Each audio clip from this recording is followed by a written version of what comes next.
Greetings and hallucinations to all you folks out there. It's been a while, but we're going to tackle an epic game. This is going to be long. This is going to be drawn out. There's going to be a lot of bullets flying all over the place. Grab yourself a drink, sit down, get comfortable. We're in for a long ride, but it is going to be an amazing one. Without any further ado, let's go ahead and jump in and see what's going on here. Actually, there is one other thing that I wanted to ask you guys. I did post a poll on my Twitter feed. If you check out the link in the description, my Twitter handle is down there.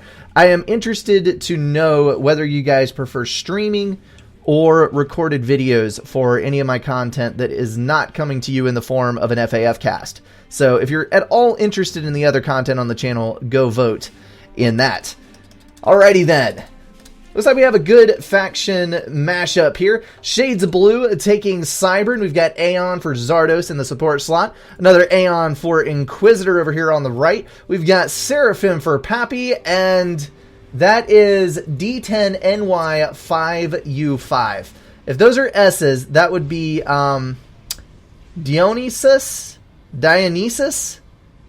I'm going to call him Dionysus. I have no idea what that's supposed to be at all, but that is the only pronounceable thing that I can call him by. That is the north side or right side team, depending on how you look at it. On the south side, we've got DB. He is going Aeon in the air slot. Daddycom Pro. Is that actually his name? That is actually his name. Holy cow. He is going Cybern Hybrid as UEF, another UEF for Democracy, and Pony going Seraphim. Now, as far as the early expansion goes on this map, this is Hilly Plateau 5 vs 5 version 2, by the way. And I like this map because the mexes are so far flung. Early raiding, map control actually makes a difference, unlike a lot of team maps where you have super concentrated mexes and you end up with Turtle City all the time. If you're going to turtle up, if you're going to eco up, you've actually got to move out into the map and secure some territory. We do have a couple of flares headed towards the back base. They are going to skirt around this ACU and move into the back here, camping on this mass extractor, fully expecting an expansioneer to come that way and die at the hands of that lab. We've got another moving down here, fully expecting that engineer. There's actually an awesome bit of preemptive striking, and that poor Tham, who was going to protect that engineer, has gotten stuck on the hillside. That Engie is going to roll to his doom. There comes the flare in the distance, looking like a sandpiper skittering across the sand. There's the engineer, and pop it off. And now he's moving around the other edge. Thams will probably catch him before he gets too much else done, but we've had a couple of early engineer kills there. Fantastic work from Inquisitor on that early raiding. Now, we didn't have any early bombers. We have plenty of scouting out, plenty of preemptive interceptors, and there is a bomber out for Zardos finally. Looks like we have four commanders meeting up in the middle, Pappy and Dionysus. I am going to struggle with that all game. Out in the front versus Democracy and Hybrid, there is a fairly significant amount of mass out here. You know, there's not anything huge, but 75, 30s all over the place, and then a bunches of 5s and 10s. There is definitely reason to get your ACU out there into the mix and claim some of that mass for your team. So we have some artillery moving in to back up these players. That bomber going in and not really succeeding at much of anything. Just going to get shot out of the sky and fall to his doom. Nice little bit of reclaim going down there. Hilly Plateau is basically completely covered in rocks.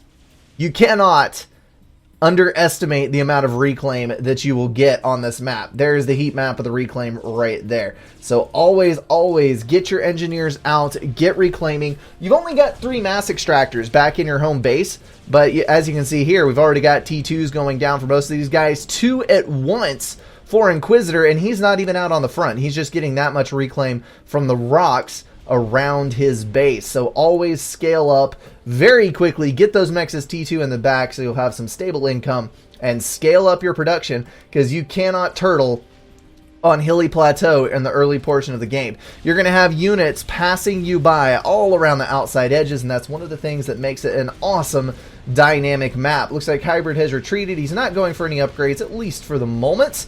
Pappy is still doing a bit of reclaim there. Dionysus moving back just a little bit. back to his radar there. And we do have Democracy moving over to the side. He took some heavy damage to his ACU, but he is going to be absolutely fine and grab that extra reclaim. So we have T2 going down for Hybrid. Both of those guys staying unupgraded but getting massive amounts of reclaim. And there's that transport loading up some more engineers. We'll have to see where he heads. I'm not sure that a drop anywhere is going to be super successful unless he maybe got back here without being scouted, which is highly, highly unlikely.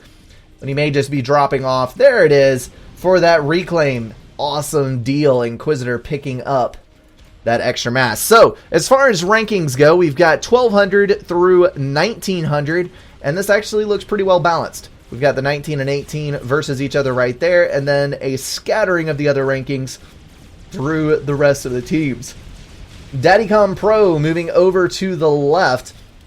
That might not have been such a fantastic idea, but the T1 units are regrouping over here so he doesn't have to worry about anything running by. You don't want to get caught out in the open, that's for sure. But if there's less than 20 tanks, you probably want to engage with your ACU. If nothing else, you can pick up a veterancy, and you can eliminate a fairly large portion of the opposing force. Interceptors here vastly outnumbering those available to the north side team. That's going to be a heavy air win for the south. There are 6 interceptors total for the north team. Just popped out a 7th and an 8th. And there are, let's see, 5, 6, 7, 8, yeah, about 10 or so for the south side. Units moving through, they're going to run directly into that commander, and that is the last thing that you want to do. Turn tail and run. Thank you. Inquisitor asking for an E-boost. Where is he at, and what is he doing? He is getting more P-gens up. Apparently, he just completely stalled. He is getting a gun upgrade. So, more power to him.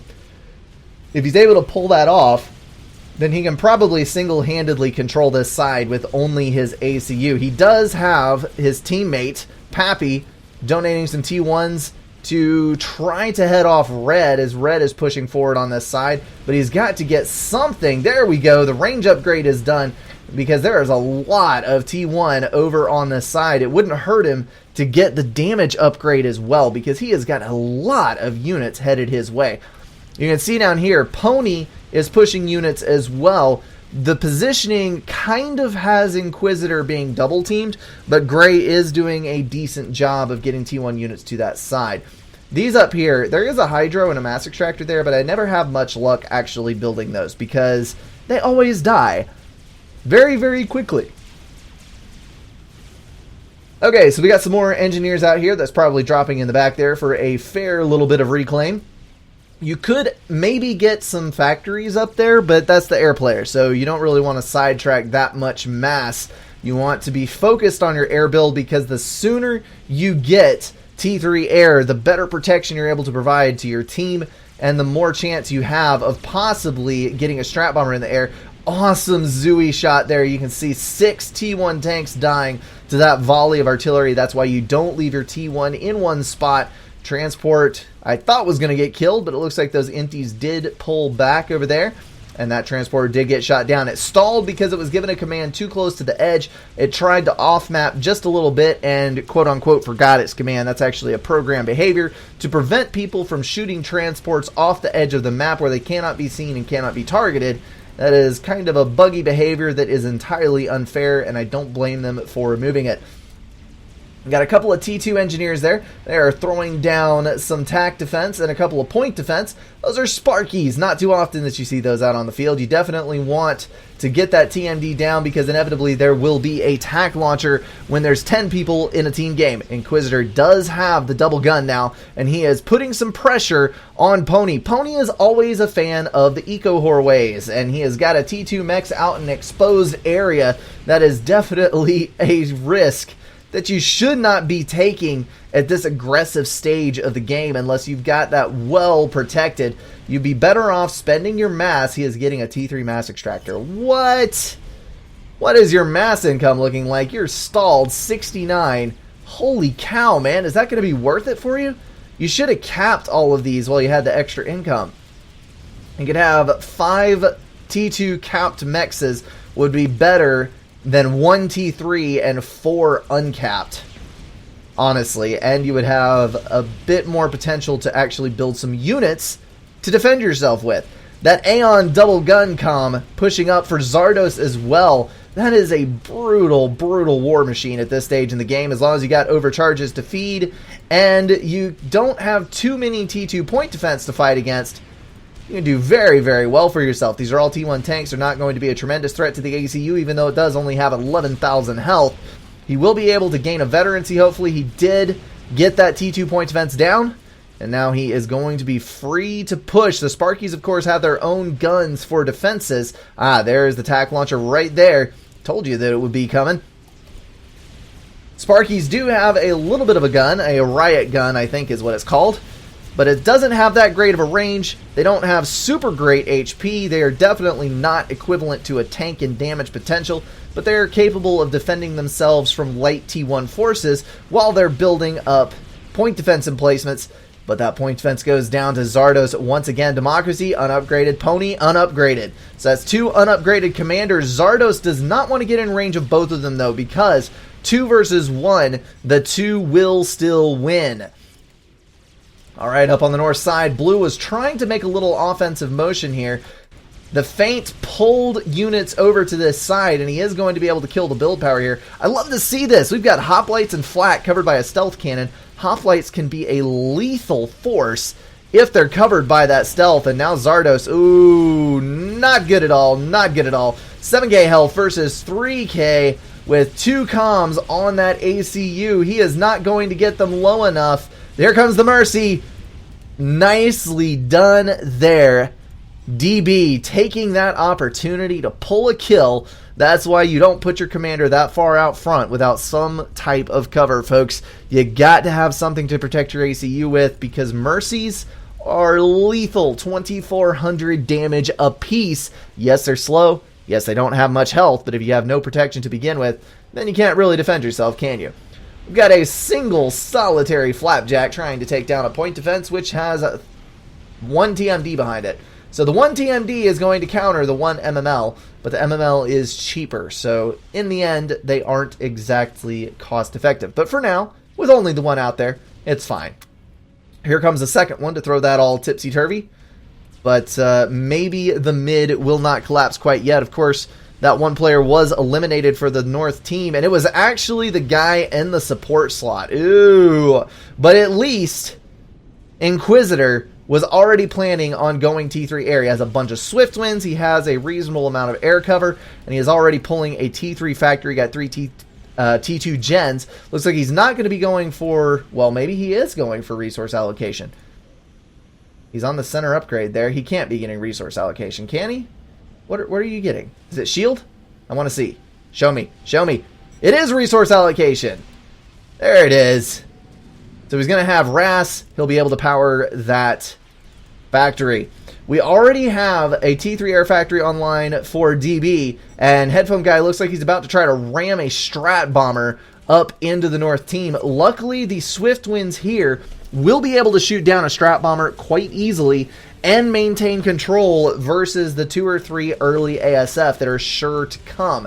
Actually, maybe not. There are only 5 Swift Winds. I thought that entire clump was Swift Winds until they all separated and I saw the slower interceptors. I like the dropout here. Trying to get that reclaim. Both air players have tried for it, and it looks like DB is going to get it. He's set up his build pattern here to get his grid laid out for maximum efficiency on his air build. He is getting another upgrade there. Probably second resource allocation. He has got to be power stalling on that one. But he's not. He is mass stalled enough that his power doesn't matter. Nicely done there. And ASF, as the transition should be. Here comes the Strat Bomber. The goal with the Strat is to get as many T2 Mass Extractor kills, preferably capped T2 Mass Extractors, as you possibly can. We've got a ping there on a T3 Mech. It takes 3 bombs to kill a T3 Mech, so you don't want to go after that. There he goes. T3 Scout is out for Inquisitor. He is locked onto that Strat Bomber with the Swift Winds. We got 2 T2 Mechs going down. Strat Bomber winging its way back, trying to get away from there. The target is already made, though. That Strat's only going to get 2 mexes, so I'm not entirely sure that was worth it. Yes, it forced a reaction. Yes, it did kill a couple of mexes for Inquisitor, but Inquisitor is going to have a massive economy moving forward. He's already got 151 mass per tick income. That is probably slightly from Reclaim. Yes, it is. He's dropping there, and he's pulling 3 T2 mex upgrades at a time in the base of his dead teammate. So once this double eco gets rolling, that's going to be rather difficult to stop the later the game gets. That's effectively 2 people going air, if you think about it that way. So if DB does not get a little bit of help on air, we may see him falter later on. T2 tanks versus Auroras. This is exactly what you need versus those annoying son of a guns. The extra range makes them very tough to kill, but UEF is one of those weird ones where the T2 tank is actually as fast or faster than the T1 tanks. So you're going to be able to overtake the Auroras. You got the health to make the trip without losing a bunch of tanks, and the firepower when you get there to drop those things very, very quickly. Ilshivas versus Ilshivas here. Man, those hills really do like to get the unit stuck, don't they? That was another Ilshiva kind of goose-stepping its way across that little ledge there. Weird setup. Transport pulling back. What did you drop? May have just been out on the front. I'm not entirely sure. Maybe it was the engineers out here. That is a lot of wall sections on the south side. We got walls from both players. It's like, you know what? I'm not content with the fact that you're building walls. I am going to build walls of my own because I don't trust you. So maybe this is like the Berlin Wall. I'm not entirely sure. But yeah, T4s can walk across that. And T3s can kill it rather quickly, especially when you're considering Harbingers. Should we see a T3 air factory or a T3 land factory come from Inquisitor? So that's one of the cool things about Harbingers. I think I've mentioned this in cast before. Yes, they do a bunch of damage. Yes, they really, really do. But you can reclaim walls because the Harbinger can reclaim. And that's amazing. It's awesome. You can just open the back door into your opponent's base and trample everything with Harbies. It's absolutely the best feeling. Okay, so we do have an Omni sensor for the south side. Let's take this opportunity while things are relatively calm to evaluate the economies. So we've got 129 steady income for Inquisitor on 22,000 reclaim. We've got 6,000 reclaim for DB on 86 income. We've got 79 income on 14,000 reclaim for Shades of Blue. I think I'm sensing a pattern here. Democracy on 8,000 reclaim, 84 income. Pony, 8,000 reclaim on 100 income, so he's done reasonably well for himself as far as economy goes. Pappy with 12,000 reclaim. And we've got 4,000 reclaim for Dionysus. 64 income. So what I'm seeing here is that the north side, by a very, very wide margin, is winning the economy war. We're pushing on to the late game. Yes, there was a person who died, but that economy is recovered. There is a massive amount of reclaim, both for Shades of Blue and for Inquisitor, who benefited from those early drops, sucking up the rocks down here and claiming portions of the map very, very quickly. And it looks like Inquisitor's actually pulling an air win here. He got ASF over. DB did not lose all of his air, but he's lost enough to where now the north side has total air control and the larger economy and map control. This is not looking too healthy for the south side team. Now we've hit pretty much the eco phase, where we're going to see scaling up to the great machines of war that come from Supreme Commander. Whether it is a T4, whether it is mass T3, I know not quite yet. Looks like Hybrid is dropping another upgrade. That would be resource allocation with a minus number that large.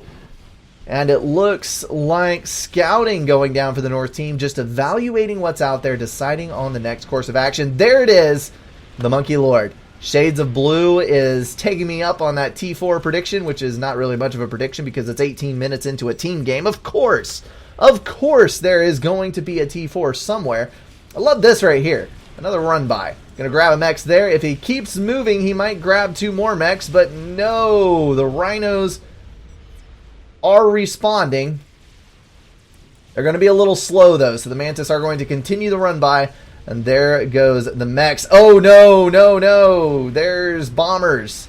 Who are they from? That is Daddycom Pro. Okay, about had a panic attack when I winged down there. I saw the Corsairs, and I'm like, holy crap, Toponi is going to die. But it was not the case. It's his teammates, bombers. Apparently he is just keeping those ready, waiting for anything to try to invade the base, or if you get a sufficient number up, hey, might actually go out and kill a commander somewhere else. We can pull a snipe together. They're going to get it. They're going to get it. Yes! T2 mechs down. Daddycom Pro losing a little bit more economy. He's actually down to only the mechs in his base. 38 income. That hurts to watch. Here comes the Harbinger, hitting the field, taking out that pillar without breaking a sweat, and moving on to kill off some other stuff. As he goes, sucking down a little bit of reclaim there. Did not completely get the wreck, and he's moving on. And we do have a T3 unit out for Daddycom. He did get his HQ in. He's got a T3 mobile artillery out and a loyalist to try to defend his front with. I think this could probably take the group of Ilshabas that they are going to succeed in dropping a T2 mechs there.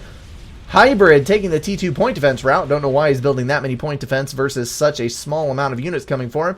He could just overcharge the things to death with his commander, and that would work just as well. But it is his choice after all. Democracy finishing off an upgrade there. He has got resource allocation T3 and the commander shield. That is going to be a tough son of a gun to kill. Looks like the Corsairs are moving out to try to drop that Harbinger. As this game moves on, I am just seeing more and more strength and scaling from the Northside team. We've got a Yathatha in progress. We've got lots of commander upgrades going down. We've got further air scaling for Inquisitor. And now we have a Monkey Lord moving towards the south side. And I don't see much to stop it. DB engaging Inquisitor on air. And that was a bad turn for Inquisitor. Letting DB get behind him with those ASF. And it's going to be a cleanup. That's it. The Monkey Lord's coming in. And DB just one air control. Inquisitor breaking away using his last remaining ASF to kill off the Corsairs. So now there's no bombers, but the damage is done. DB has one air control. Now he's just got to figure out some way to solve this Monkey Lord problem. Got a couple of Loyalists, got a couple of Percivals. There might be enough Percivals. We're just going to have to see. Monkey Lord trying to turn, getting stuck on the hill. Man. For all the units that have been getting stuck on hills this time, there comes a Strat Bomber, landing hit there, down to 18k health, only lost one Percival and one Pillar.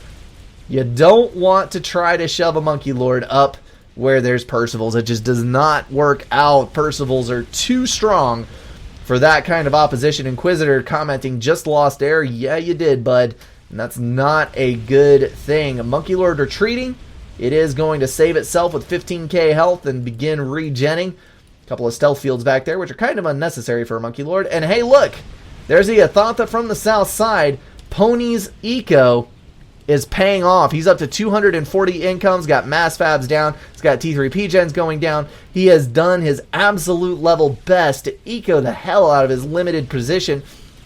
Inquisitor is still vastly ahead of him in mass income. Actually, not as much as I thought he was. He's only 30-ish ahead, somewhere around in there.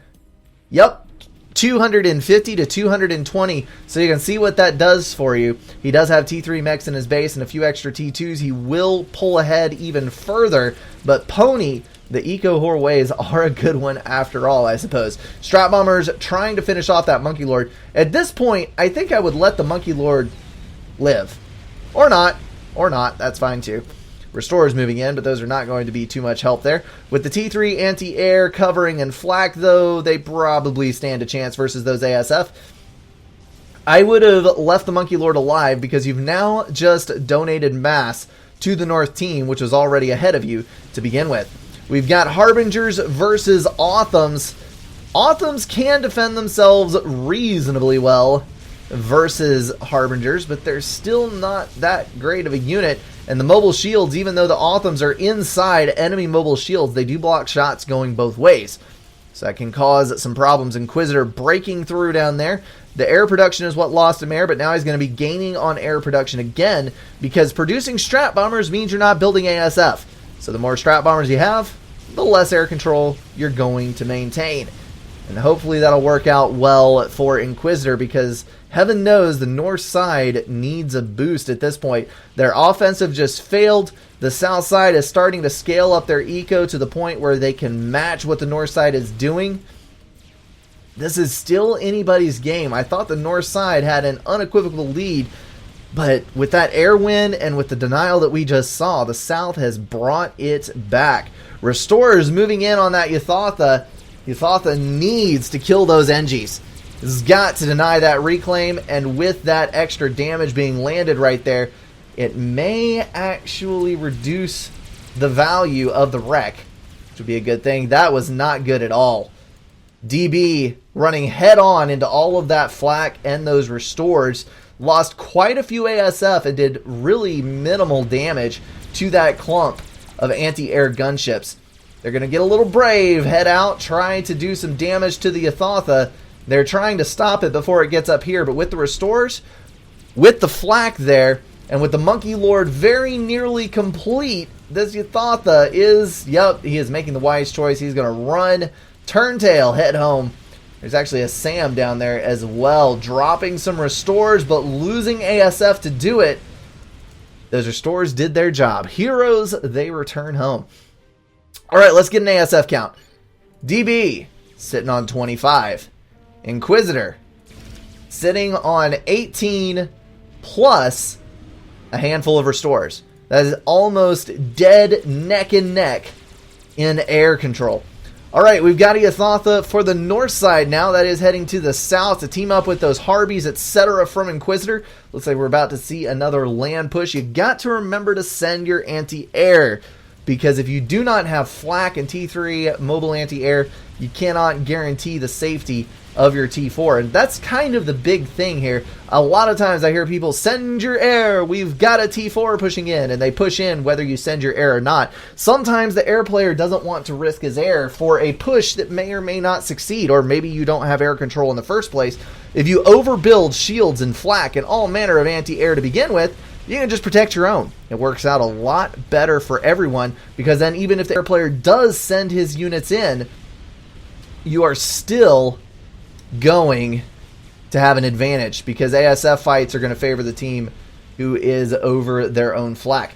All right, this is worrying on the left side. We've got a bunch of Percivals. We've got a Yathatha. And all this side has to defend with is a single Monkey Lord. But there is another rapidly building Shades of Blue, pulling down 163 mass per tick, dumping it into that Monkey Lord. He's trying to get another mechs there. I would pause that and build, buddy. Pause and build, pause and build. Trying to keep the Monkey Lord inside the shield for as long as possible, dealing damage. Monkey Lord wins versus this, but all he's got to back him up is Titans. There's Percivals moving in as well. The Percivals are going to cause some major problems, even if the Yathatha dies, and there's a bunch of engineers over there for the Yathatha to vet on. This is not going to end well. Yathatha splitting its fire between the monkeys, and it's down. Monkey Lord may be able to salvage this. Percival's hitting, but they're going down to the Yathatha. The Lightning Storm is going to help out the north team more than it does the south. Monkey Lord needs to pull away. Get away, get away, get away, get away. Don't die to the Percival fire. Dodging it just barely. Maybe it can stay alive. It's inside the regen shield now. Good dealio.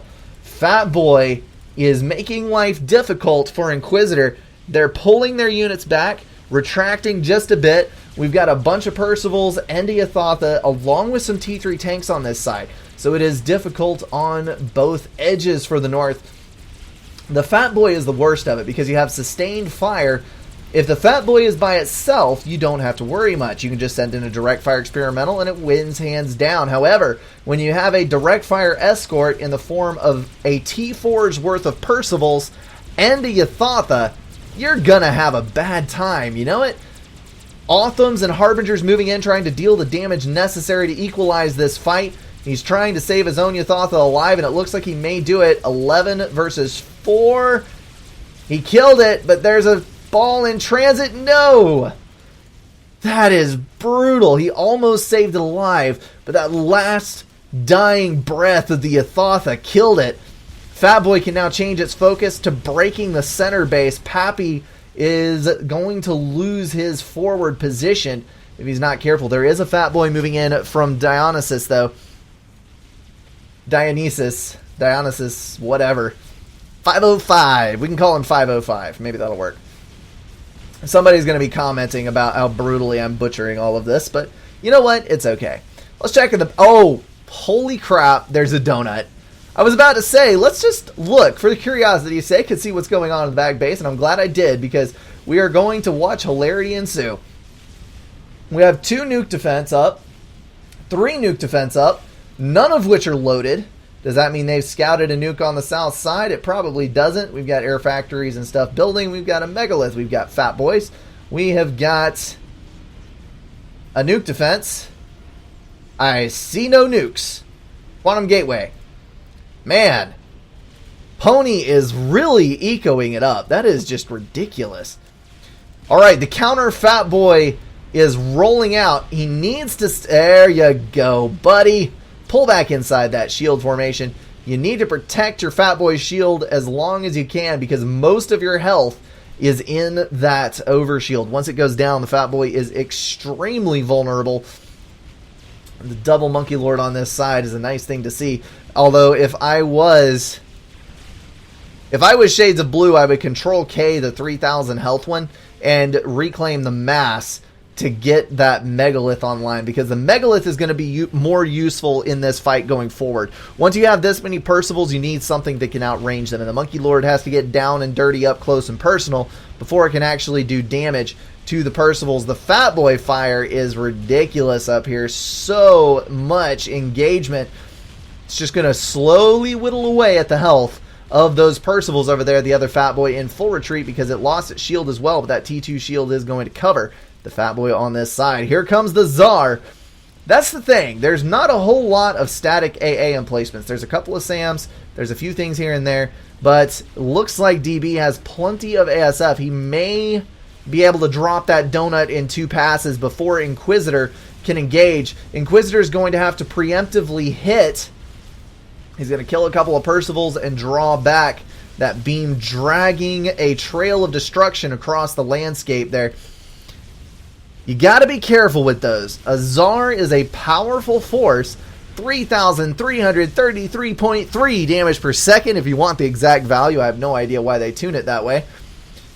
But it is rather susceptible to air now that it's gimped, where you can't instantly vet off of the ASF flying under it. So for now, it's just going to satisfy its cravings for veterancy with the Authams underneath it. Probably going to pull 2 vet off of that. It will be a rather healthy son of a gun. Will it be able to get full vet? We got 68. And there we go. All right, so 74. 2 ASF kills, which is entirely feasible with the AA guns on the Tsar. And it will vet once again. So looks like Inquisitor is in a reasonably good position. Is the 571 mass per tick a realistic number? It is not. 317 looks like it, and he is overflowing mass. Holy cow, what are you doing with your life, son? Do I need to push it? Dionysus looking at the map. I would say probably yes. That Fat Boy needs pushed. The Monkey Lords are going to venture out from the base. That was regened up to about 5,500 health, but that's still not a whole lot. The Megalith is very nearly done, though. With a little dodging and weaving, the Monkey Lord might live a little longer. They do have stealth, so unless there is an Omni nearby or some form of scouting, the Fat Boy's not going to be able to fire at it. But apparently, there was scouting, and the Monkey Lord is down, so that Fat Boy can move back up if he so wishes. A bunch of feinting with the air. Back and forth, trading move for move, trying to figure out who is going to give first. If the Tsar drops, that's a big waste of mass and not much accomplished. But if the Tsar can reach a vital target, it could critically affect the game. Pony still building a Yathotha there. He's got another Quantum Gateway, this time a Cybern Quantum Gateway going down. Probably going to build RAS SACUs and get the anti-air upgrade on them. It's a walking SAM that makes its own economy. I mean, you can't get better than that. It's got ground, it's got air in both respectable DPS amounts, and it can build, and it makes its own mass and power. It's basically the perfect unit. It does cost quite a bit. It's relatively inefficient, but it does very, very nicely. Alright, you thought getting a little bit of a dodge in there. A couple of them missed out on damage, but not too terribly much dodged. Strat's winging around once again. Oh no, headphone guy. Oh, you saved it. Good, good, good, good, good. There's an air engagement. Trying to get the upper hand with those turns. It's worth losing a couple of Strat bombers if you can get air control, but it looks like headphone guy got his ASF too spread out. He was not able to clump up back behind Inquisitor in a tight little grouping. Got a few ASF moving in for Pony to assist. It's still pretty close, but with the T3 anti-air, the Restore moving in, Inquisitor being nice and clumped up with his ASF, and then more assistance coming in from Dionysus. That is going to be an air win for the north side. And that Tsar is still pushing the edges of this base. Enough ASF have come together to threaten it, but with it retreating back towards the base, they're not going to go for it. It is up to 2 veterancy now, 106 vet points on 27 kills. That's going to continue chewing through this economy. Man, I don't think I've seen a donut stay in the air that long on a map like this in a long, long time. It's not often they're that survivable. This is pro-level Fat Boy placement right here. Right behind the hill, where nothing can hit it and you can't hit anything. Well done, good sir. Alright, T3 Mex is getting chewed through. This is where you need to start building a lot of static air emplacements. If he can get over here, this would be a nice kill. He might be able to get it. Alright, can anyone remember what I set for the camera reset? I don't remember what it was. Alrighty guys, we are back. I experienced a technical difficulty. I actually had a game crash fiddling around with the controls trying to find the reset camera button, which is L, by the way. And while I was speeding back through it, I noticed something. I was commenting before about the Tsar having about a little over 3,000 DPS. Looking at it from the eagle-eye view, top down, Inquisitor's basically using it as a defensive platform, which is really interesting to me because it is 3,000 DPS, basically the same as a Galactic Colossus, and it has a lot faster movement speed than any of the other land-based T4s. So he was able to defend from T3 tanks on this side. He skirted all the way around, killed some units over here, killed some mass extractors, pulled back. If you are able to protect it, this Tsar, I think, has paid for itself as a denial tool. And I have not really thought about it that way before. That's one of the reasons that I like watching people play that are far better than I am, like Inquisitor, because typically when I build a donut, I'm like, hey, I got to put this thing to use or it's not paying for itself. So I typically tend to lose it on the edge of someone's territory to whatever defenses they have up. And Inquisitor is using it as a denial tool, which is really, really smart on his part. However, I was a poet and I didn't even know it. He is going to have a bit more trouble with that moving forward because these people are going to start building more anti-air emplacements. You can see we've already got a whole row of SAMs here as a little bit of a frustrating emplacement. It's like, I want to go over there, but I can't because I'll lose my Tsar to the SAMs, and it looks like the ASF are pursuing. That was a bad move. Oh my goodness, no. No, DB losing his entire Air Force and failing to stop the Tsar. That was devastating. I can't believe that just happened. That was such a severe misstep. Okay, the Tsar definitely paid for itself. 100% paid for itself just in that air win. Holy cow. Now he has a full vet Tsar and air control. So that is that. He is now going to push the Tsar down. He doesn't really have to fear an extensive amount of air anymore. There are still some ASF for the other players over there.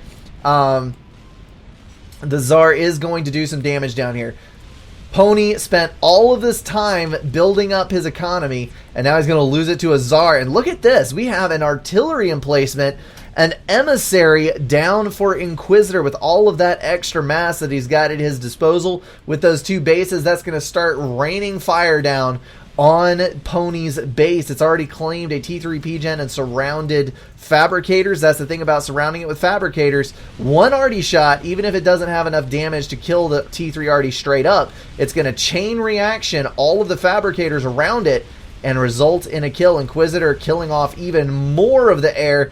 Got a T3 mechs there and proceeding to rampage with that donut. There's a lot of Sands here, but he could actually get up in this base. He's got enough health in the bank to where I think, yeah, he's going for it. He's going to go for this base. Pony is in the line of fire here. Nope, there he goes. Pull back a little, move forward. Man, you need to make up your mind. You either got to commit or pull back. He's going for the bomb. He is just going to fly it right into the base. If he can lip it in, there it is. 2 T3 gens, a T3 mechs, and some fabricators. Oh, nope, it didn't quite kill the other gen. Well, that was not as good as it could have been. But he still got air control. So I think we can call it good. That donut is going to feed mass to the other side, though, and that could potentially be a problem. But it's also dropped the shielding for that artillery, which claimed another PGen. We now see stalling happening, mass fabricators being paused. There's now major power issues in Pony's base, and that artillery is still going to fire away. Looks like, is he focused on the T3 air factory? Nope, he was focused on the PGens. So he's got to start hitting somewhere else, probably on that configuration next. There are so many fat boys in this exchanging fire. This is ridiculous. We've got 2 on this side. We've got 2 for the south side here. We had, yep, there it is right there. 1 for the north side there and another one building. Just so much artillery fire, sustained fire from those guys. Megalith moving up on that side. We've also got a Megalith and a Spider over on the left as well. Overall, there is so much fire potential on this map at once. It's going to be interesting to see who collapses first, because once somebody collapses, there's going to be a vicious chain reaction, and everything is going to crumble. Inquisitor sending mass to Shades of Blue. Holy crap, we've got a Scathus. This is just about to get even more interesting. Let's click over to Shades of Blue. What's your range? Just enough. He'll be able to hit. Surprisingly, the Scathus is a decent anti-land unit. You can not only bombard fire bases, but slow-moving units like Fat Boys, etc. You can lay down fire on those, and the damage coming in is so tremendous that you should be able to drop those units. The Percivals that are clumped around here, he is just going to have a heyday with that Scathus. Now, what is this other team going to do? That's the question. We got another Yathatha going up. We've got the PGens replaced. So the shielding is up, the PGens are up, no more power stalling and shielding lost. And the Megalith is going to go down to those 2 Fat Boys, and the Restorers combined with the Othams. Interceptors moving in to drop those Restorers out of the sky. Inquisitor, where is Inquisitor's air? All the way in the back. What is this? That is a teleport TAC missile commander, and he is teleporting right next to the artillery. If something doesn't happen here, that arty's going to go down. It's been a while since I've seen this happen. He is blocking in T1 point defense. He got a TAC missile in, which did not do a tremendous amount of damage. There he is. What you going to do? What you going to do? He's walking. Why is he walking away? Oh well, long distance build it is. Strap bomb coming in. TAC missile launched. He's going to get that PGen. Inquisitor gave all of his stuff because he has to leave. So he's going to park his ACU with a build queue for T1 point defense for Mazer protection. Well, at least the artillery didn't go down. The SACU got the PGen, but it did not get the artillery, and that was the critical thing. Mass is being regained by the south side. Democracy's got drones out, so he's not going to lose any of that mass potential. We got the two Fat Boys raining down on all of these Percivals, some of them crumpling up into the blackened hulks that remain. And Fat Boys still trying to counterfire in the safety of those shields. So many shields. Attack missiles launching there. Where are you headed? Up to the north side somewhere. We'll have to see where those end up. Fat Boy firing away at all of those engineers that are moving forward. Not sure what they were after, but they surely are not going to succeed in whatever it was. Alright, artillery going for DB's base now. That is a worthy target, honestly. Because if they can get to these P-gens, they can destroy his air production. There is an artillery going down at a fierce pace for DB. And Pony is assisting on that one. So hopefully they'll be able to get something up to counter this with. More point defense going down for Inquisitor. He is bent on protecting everything back in that base. We've got another donut for Pappy. So that is a little bit of a disadvantage because the north side is essentially losing their more experienced player. However, all of the economy is intact. It's not like an ACU death, so that's good. These guys are actually in a pretty good position to continue. There's the Scathus. First shells coming down on this base, pitting the ground where they land, hitting in the midst of the Percivals and just doing horrible amounts of damage. That is not something you want falling on your head. 3 Fat Boys versus 3 Fat Boys. So many fatties.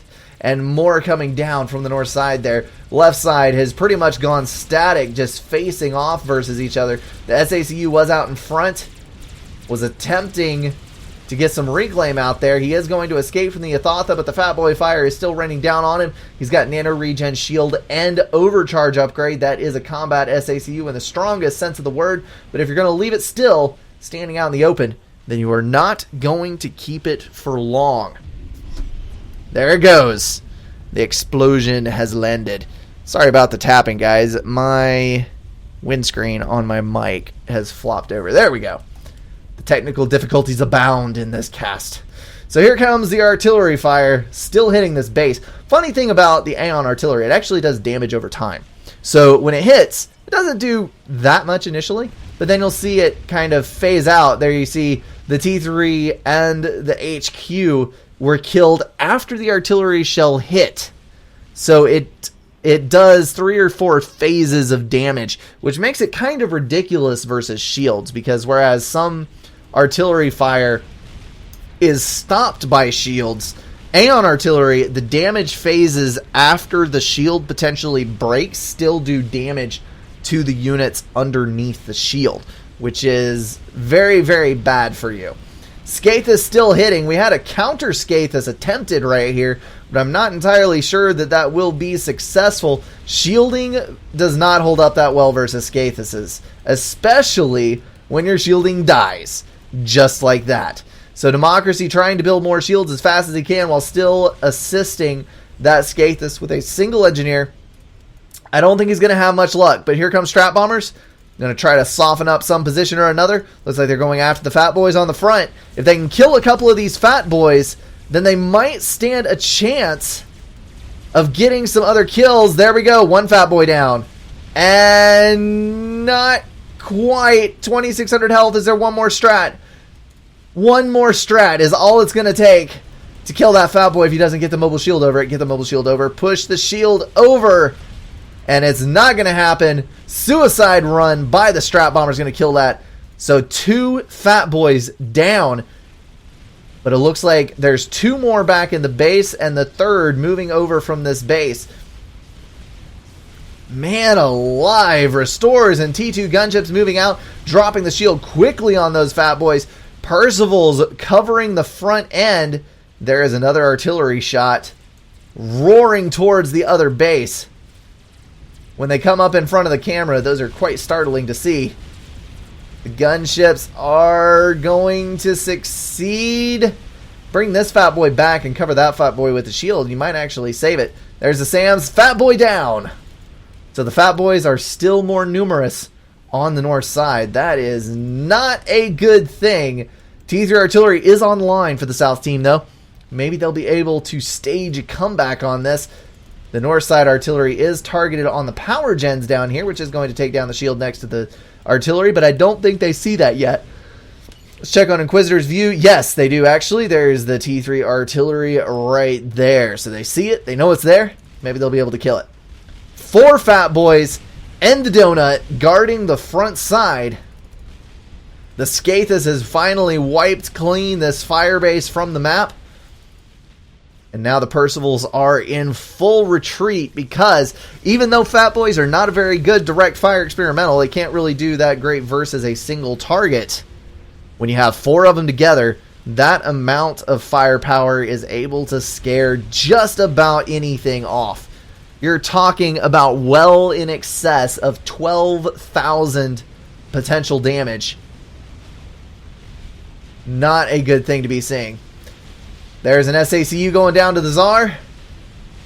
And it's down to ASF. That was a bit of a waste there. If the ASF for Pappy had been out in front and able to defend that thing, that would have turned out really well. But as things stand, it looks like the Fat Boys on the front line are taking more fire than they're giving thanks to those shield gens. Got Percivals closing in, got drones reclaiming the Fat Boy wreck on the front, and they'll be able to snag that Tsar wreck as well. The north side still holds substantial map control, but now that the south side has had a chance to turtle up, they're reclaiming more mass than the north, and they're going to be able to make good on this. So we've got more shielding going down up here, trying to protect that artillery from the counter arty. This is worrisome, though. We've got 2 half-health Yathothas moving in on the south side. Yathotas, whatever you want to call them. Another emissary going down for DB. Why are you stopping? I would have marched my butt right up in there and tried to do some damage. That many Othams are not going to be a match for all those chicken firepower. Fat Boys down, 2 of them, but there's still 3. I repeat, I have never seen this much fatty in a game. I mean, this is ridiculous. I'm curious to know the exact DPS. I think it may be close to 4,000 per Fat Boy, in which case this is still about 12,000 damage, especially if you count the riot guns, because the riot guns pack in a pretty dang substantial punch close up to the Fat Boy. Artillery shot still hitting. There is some damage on the emissary, but not much. Now that I'm thinking about my earlier statement, I may be wrong about the emissary dealing damage to units under the shield. It seems like it does, though. I am reasonably certain on that. Check the comments, because if I'm wrong, surely someone will correct me in the comments. It is always the case. Fat Boy is pushing up now. There is a Monkey Lord in with them. They realize that there is only one Fat Boy between them and the goal. Scathus is now hitting further towards the back of the base. The Scathus has moved up slightly to a further forward shielded position. Always keep your Scathus under shields, folks. It is rather fragile. Control K of the walls there. Gotta get these dead, though, before all of those Othams can pour in. The Scathus fire is brutal on this.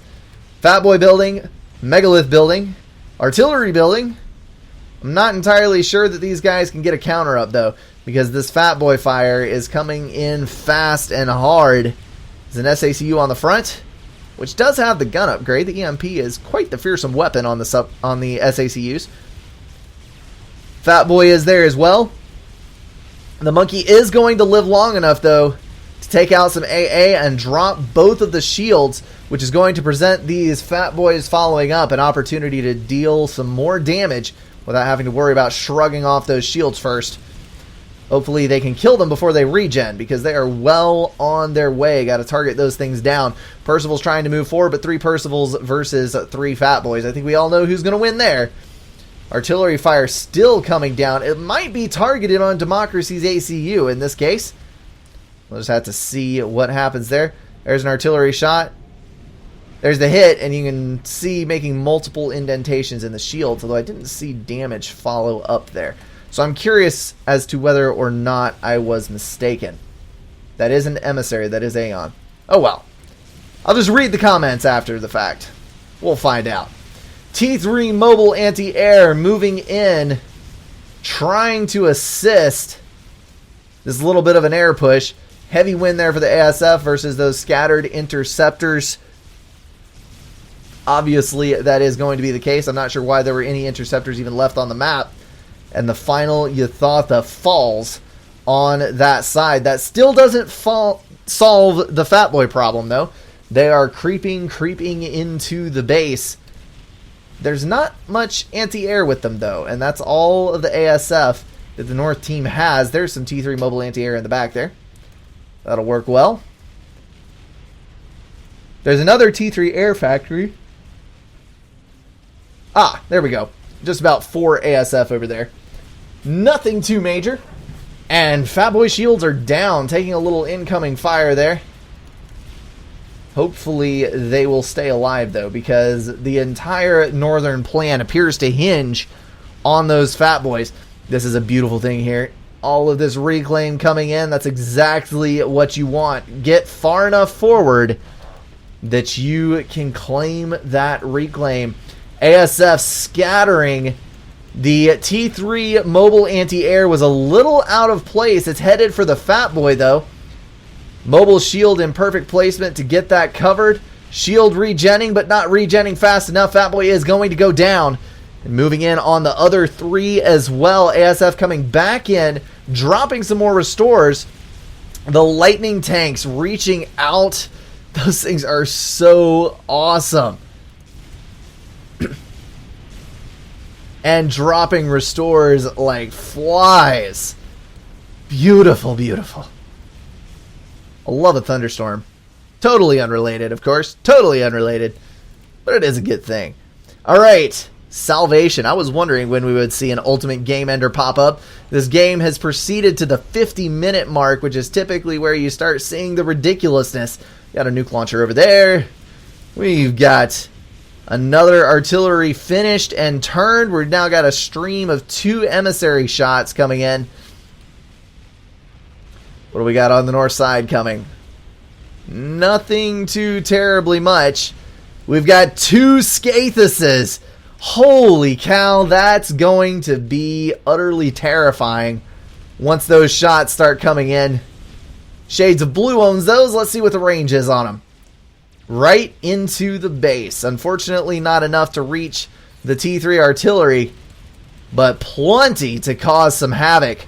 I think I would be more scared of the Scathus at this point than of that T3 already in the back. I would be refocusing the fire on those 2 to try and kill those Scathus under that shielding. Because screw the back base, you got to get the Scathus. Yeah, 2 Scathus, kill that or no chance. You got to focus on this up here before you do that back there. Why are there fire beetles?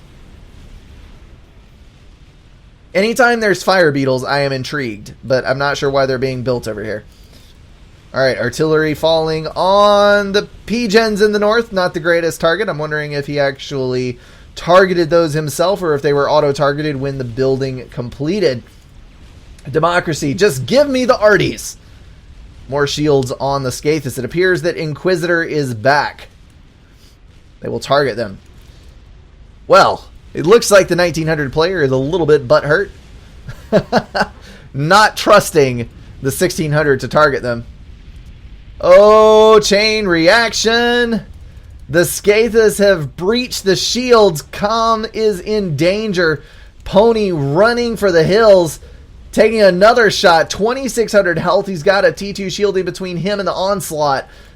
Oh, goodness gracious. That is bad. Megalith moving up versus those Fat Boys. When you got 4 Fat Boys versus a Megalith, I think we all know who wins. You might lose a fatty. But in the end, one is going to be dominant. You just donate to other team. Well played. You know, not entirely sure. I think DB probably could have done a better job of targeting the Scathus up in the front since they were scouted, but that's a little brutal for talking the game. How many times you ping? And now the arguing starts. The base starts falling, people start dying, and everyone starts arguing with everyone else over whose fault it really is. Salty team games. That's what we're here for, right? Well, it's not over until the fat lady sings, and we don't have a fat lady, so I guess we just have to wait. P-Gen's getting reclaimed over there, feeding the machine, trying to get that salvation up. It is past 50% now. Once that thing comes up, I think we can officially declare that all hope is lost. What is this? An Awasa. Well, I suppose it does make sense. Got a reasonable handle on air control. Maybe you can do some damage with that son of a gun. Get some hover bombing going. You can kill all of the mobile anti-air in one strike. Probably kill a fat boy and drop the shields on the other two with the same hit. This just got a little more interesting. Alright, we've got some Authams moving up on this side. It's versus Harbies and Authams over there. I'm actually not sure which one of these. It's probably these because there are more there. The Megalith is down. 3 fat boys moving up still. And the Skathis. Yeah, you got to get some shielding over that. One is starting to get damaged now. Those T3 artilleries are focus fired on the Skathises. And Shades of Blue's ACU is right there. Uh-oh. Hybrid's been defeated. Where's Hybrid?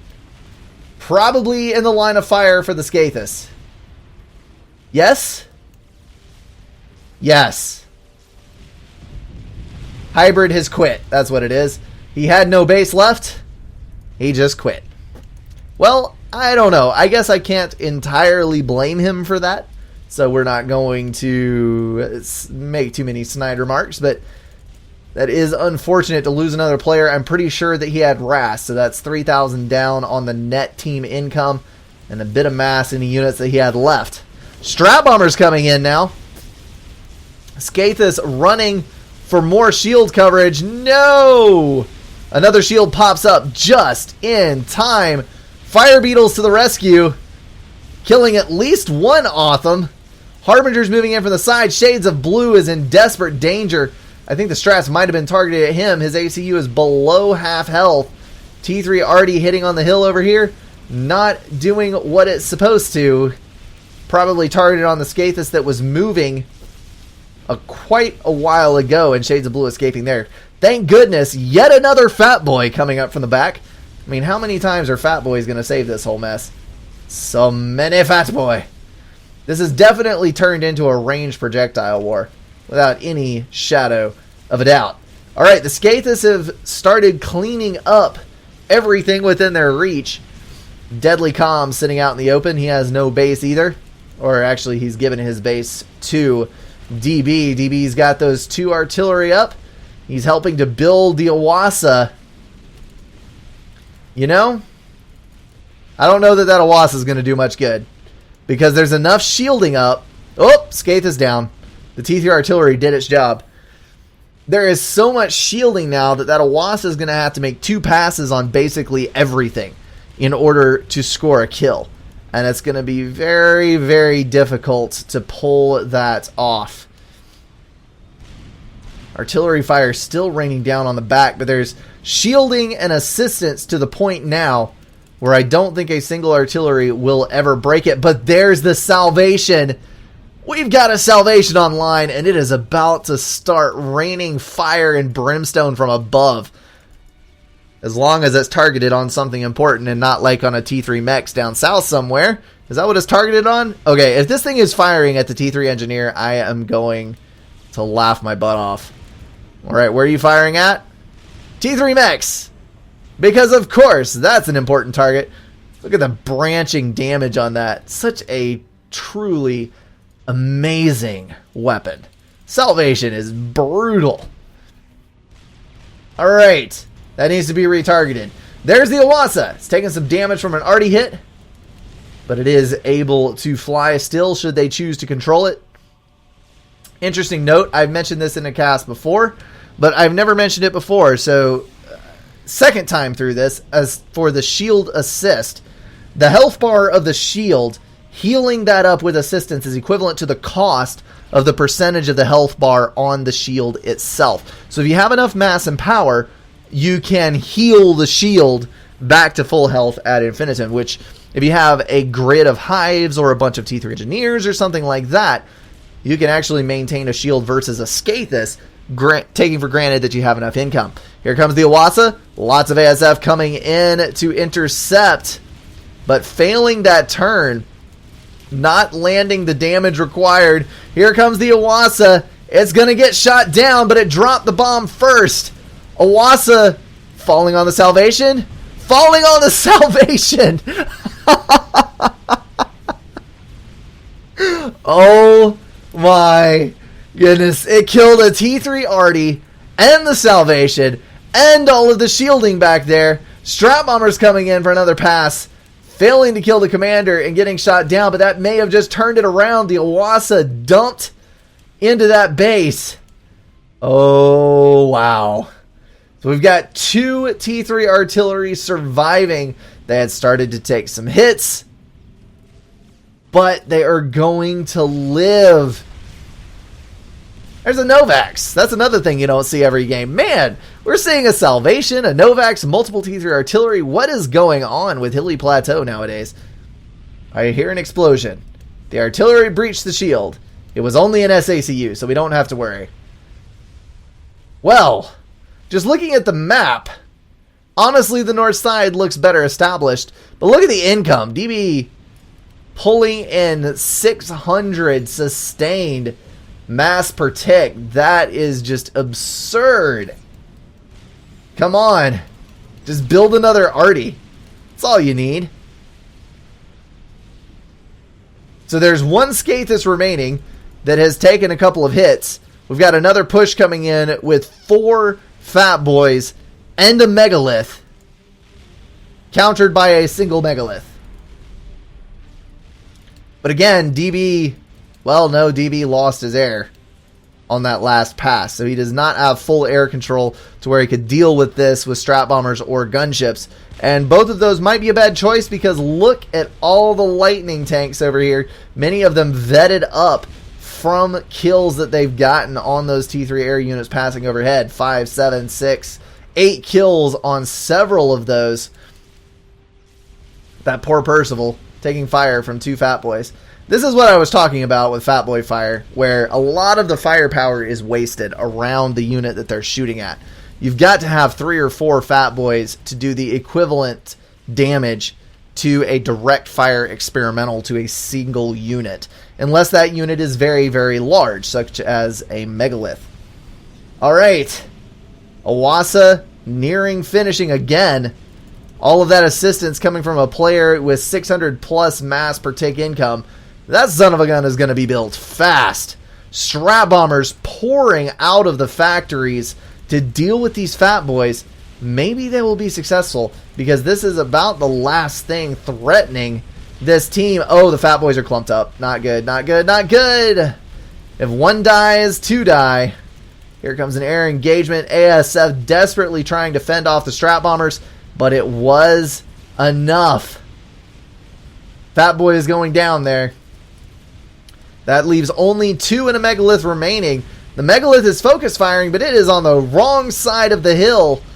Megalith is going to be able to deal with the Fat Boys without taking any fire from the Megalith. There it goes. Here comes an Iwasa. Just drop a bomb right there. That's all I ask of you. I missed an ACU death. Was that a telemazer? No, that was artillery. Someone was not paying attention. Nope.